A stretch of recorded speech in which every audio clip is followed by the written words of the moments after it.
සුබ දවසක් වේවා ඕගලන්ට. ඉතින් අද මම ඕගලන්ට ගෙනාවේ හොඳ අස්තුරු පහසක් හදන්න හැටි කියලා දෙන්න. මේක ඉතාමත් ලේසි එකක්. මේ ඩෙසර්ට් එක ඕන කරන්නේ ෆ්‍රෙෂ් මිල්ක් ඕනම ජාතියකින් පැකට් එකක් නැත්තම් කල් කිරි වුණත් කමන්නේ.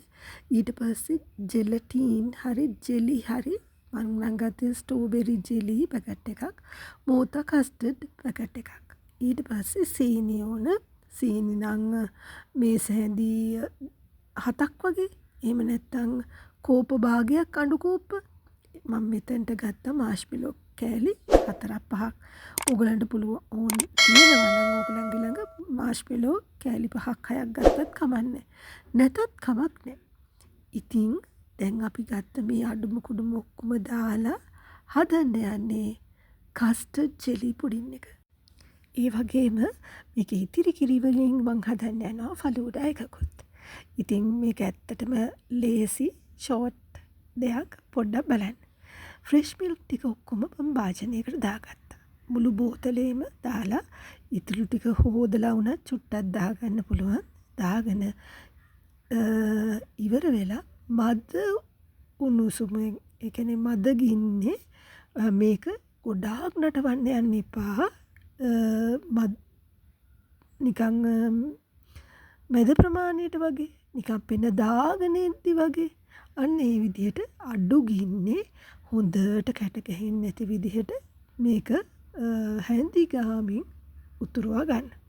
ගොඩාක් උතුරවා ගන්න නෑ. හරි පොඩ්ඩක් පෙන එනකට විතර මේක නවත්තන්න ඕනේ. ඊට පස්සේ හොඳට දැන් ඔන්න බලන්නකෝ මගේ කිරි ටික නම් නටාගෙන එනවා වගේ. මං කරපු වැඩේ හැන්දෙන් යට අඩිය අල්ලන්නේ නැති වෙන විදිහට කැටෙන්න වෙන්නේ නැති විදිහට හොඳට හැඳි කෑවා. දැන් මම ගත්තා මෝතා ස්ට්‍රෝබෙරි ජෙලි පැකට් එක. මේ මෝතා ස්ට්‍රෝබෙරි ජෙලි පැකට් එක මම සීනි හැඳි 5ක් එක්ක මිශ්‍ර කරගත්තා. ඒ මිශ්‍ර කරගත්ත මිශ්‍රණය මම කිරිවල දාලා කෙලින්ම දිය කරගත්තා. එහෙම නැත්නම් ඕගලන්ට පුළුවන් මේක උණු වතුරෙන් යන්තම් දිය කරගන්න. කැට එන්නේ නැති වෙන විදිහට. ඒ වුණාට බය වෙන්න එපා. සීනි දාලා මිශ්‍ර කරලා කෙලින්ම භාජනෙට දාන්න. දැන් මම ඒක අරගෙන කෝප් එකට දාගත්තා.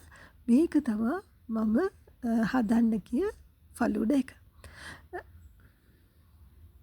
ඊට පස්සේ දැන් ඊට ෆලූඩා වලට වෙන කරගත්තා. ඊට පස්සේ මම ගත්තා ආයේ අර සම්පූර්ණ එකට හිමින් සැරේ දැම්මා කස්ටර්ඩ් පැකට් එක. කස්ටර්ඩ් පැකට් එක හිමින් සැරේ දාන අතරේ ඒකට අර මාෂ්මෙලෝ කෑලි ටිකත් දැම්මා. මාෂ්මෙලෝ කෑලි ටික බය වෙන්න එපා. දිය වෙනවා.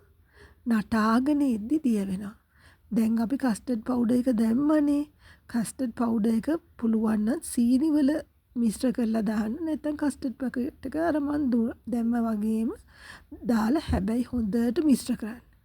එහෙම නැත්නම් තව විදිහක් තියෙනවා. බ්ලෙන්ඩර් බෝල් එකට දාලා කිරි කස්ටර්ඩ් පවුඩර් එකයි හොඳට ඒකේ මික්ස් කරලා ඉවර වෙලා මේ මිශ්‍රණයට දාන්න. ඔච්චර ගොඩාක් අමාරු වෙන්නේ හිමින් සැරේ. මොකද කස්ටර්ඩ් අර කැට කැට එන්න පුළුවන්. ඒක හින්දා හොඳට චුට්ට දදා මේ වගේ දිය කරගන්න. දැන් ඔයගලන්ට හිතනවා ඇති මාෂ්මෙලෝ කෑලි ටික දිය වෙන්නේ නැහැ කියලා. බය වෙන්න එපා. මාත් මුලදී ටිකක් බය වුණා. ඒ උනාට අන්තිම වෙද්දි හිමින් සැරේ මේ මාෂ්මෙලෝ කෑලි ටික දිය වෙනවා. මේ මාෂ්මෙලෝ දැම්මහම මේකේ රස වෙනවා. අමුතු රසක් එනවා. අර මාෂ්මෙලෝ පුඩින් එක වගේ. ඉතින් ඒ රහත් එනවා. මේක තවත් රස වෙන්න තමයි මේක මං යොදාගත්තේ. ඕගලන්ට ඕන නම් මේ වෙලාවේදී කජු කෑලි ටිකක් එහෙම නැත්නම් මුද්දරස් බලන් කෑලි ටිකක් දාන්න පුළුවන් මෙතනට. දැන් බලන්නකො තික් වේගන එනවා. මිශ්‍රණය තික් වේගන එනවා. තික් වේගන එද්දි අඩිය නම් අල්ලන්න දෙන්න එපා. ඔන්න දැන් නටනවා. ඔය බලන්නකො බුබුලු එනවනේ. දැන් ගින්දර අඩු කරන්න. ඊට පස්සේ මාෂ්මෙලෝ කෑලි ටික මෙන්න මේ වගේ පොඩ්ඩක් පොඩි කරගන්න. පොඩි කරගත්ත ගමන් ඒක පොඩි වෙලා අර වගේ දිය වෙලා යනවා. මාත් මුලදී හිතුවේ මේක දිය වෙන්නේ නැති වෙයි කියලා.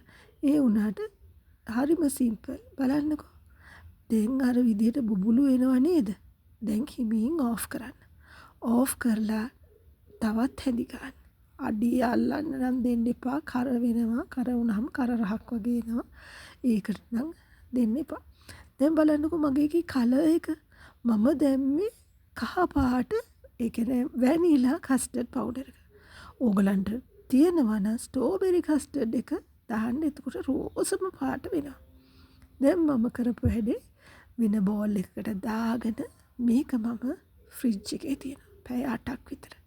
දැන් මගේ ෆලූඩා එක හරි ෆලූඩා එකට මං කසකසායටත් දැම්මා. කසකසායට ටික ඉස්සෙල්ලා පෙඟෙන්න තියලා ඊට පස්සේ ෆ්‍රිජ් එකේ දාලා අයිස්ක්‍රීම් ටිකක් එක කන්න. දැන් මම මේ ජෙලි භාජනය හොඳටම නිමුණට පස්සේ මම ආයෙත් ෆ්‍රිජ් එකට දැම්මා. ෆ්‍රිජ් එකට දාලා පැය 8ක් විතර ගියාම මම බෝල් එක අරගෙන බෝල් එක උඩ චූට්ටක් පොඩ්ඩක් වටේට රුල් කරලා ඉවර වෙලා මේ විදිහට බෝල් එක අනිත් පැත්ත දාලා හිමින් සැරේ බෝල් එක විස්සුවා. මෙන්න බලන්නකෝ ලස්සන. මේ වගේ අනිත් පැත්ත ගහගන්න පුළුවන්. මෙහෙම ගැහුවාම ගහලා කෑලි කැපුවාම තමයි ලස්සන. බෝල් එක පිටින්ම උගලන්ට බය නම් ඉතින් කපලා තියාගන්න. ඊට වඩා ලස්සනයි මේ වගේ ඕගලන්ට ෆ්ලැට් ඩිෂ් එකක එහෙම නැත්නම් මේ වගේ තැටි එක මේක නම් ඇත්තටම කේක් අර කේක් ගෙනාපු එකක තැටියක්. ඉතින් ඒකින්ද ඒ බෝඩ් එකක් ඒ බෝඩ් එකටම මම දාගත්තා මෙහෙම. ඉතින් ඊට පස්සේ බලන්නකෝ මේ විදිහට වටේටම එන්න විදිහට මම කෑලි කපාගත්තා. කෑලි කපලා වෙන් කරලා ඔහොම කවුරු හරි ආපුවම ඔයගලන්ට පිළිගන්නන්න පුළුවන් හරිම ලේසි. එහෙම නැත්නම් කප්ස් වලට දාලා හරි පිළිගන්න ලේසි. ඉතින් හරිම ලේසි මේ අවුරුද්දට මං හිතනවා මේ කස්ටර්ඩ් ජෙලි පුඩින් එක හදයි කියලා. මේක නිකන් ෆෘට්ස් ටිකක් උඩින් දාලා වුණත් පුළුවන්. සරස ගන්න උනත් පුළුවන්. මේකේ ලොකුම ටිප් එක තමයි අර කස්ටර්ඩ් පවුඩර් ටික දිය කරගන්න එක. ඒක පරෙස්සමෙන් දිය කරගන්න. ඊළඟට අඩිය අල්ලන්න දෙන්න එපා. අතට දැනෙනවා අර විදිහට තික් වේගෙන එනකොට.